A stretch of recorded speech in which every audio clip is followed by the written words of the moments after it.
Assalomu alaykum, hurmatli aziz yurtdoshlar.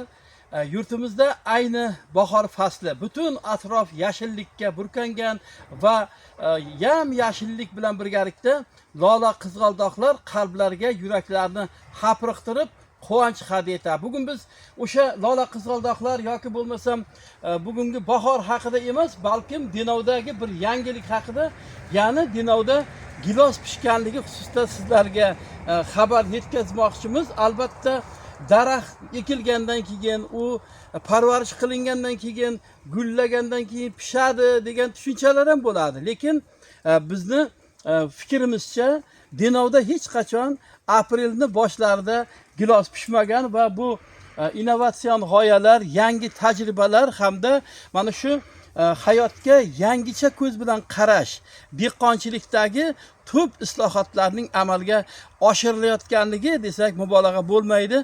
Assalomu alaykum, dehqonboy, yaxshimisiz? Hormang. Salomat bo'ling. Bugun mana tomoshabinlarimizga, bizni muxlislarimizga Denovda gilos pishganligi haqida gapiryapmiz. Qanday nav? Nega mana shunaqa muvaffaqiyatga erishildi? Qanday qilib degan savol bermoqchiman. Bu gilosimizning nomi Real Tega nomi. Buning erta pishishiga sabab o'zi tabiiy respublikada birinchilardan bo'lib pishadigan erta pishar nav. Yana hozirgi kunga kelib pishganligining sababi buni biz endi mana ko'rib turganingizdek, buni issiqxona sharoitiga issiqxona qilganmiz. Yillik joyda issiqxona qilib, bu yil eksperiment sifatida issiqxona qilib, mana hozir aprel oyining boshida birinchi 10 kunligida gilosimiz mana ko'rib turibsiz 90% pishib o'zi sotuvga tayyor bo'lib turibdi. Endi nima qilib qayerga sotmoqchisizlar buni? Endi buni hozir o'zi xaridorlar kelib turibdi. Erta indin uzum boshlanadi. Buni hozir Rossiya Federatsiyasiga jo'natishni mo'ljallab turibmiz. Eksport qilinadi. Eksportga mo'ljallab, o'zi maqsad buni erta pishirishda maqsad eksport qilish. O'sha eksportga mo'ljallab turibmiz.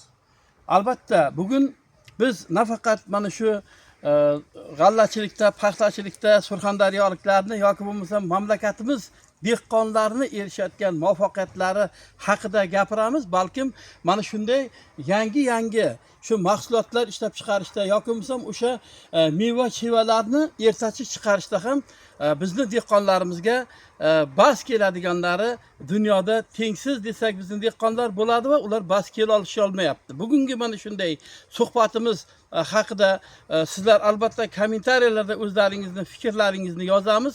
Yaqin kunlarda Surxondaryoda o'rik pishganligi haqida ham sizlarni hukmingizga ma'lumotlarni yetkazamiz. Jo'raqul Tursunov, Surxondaryo.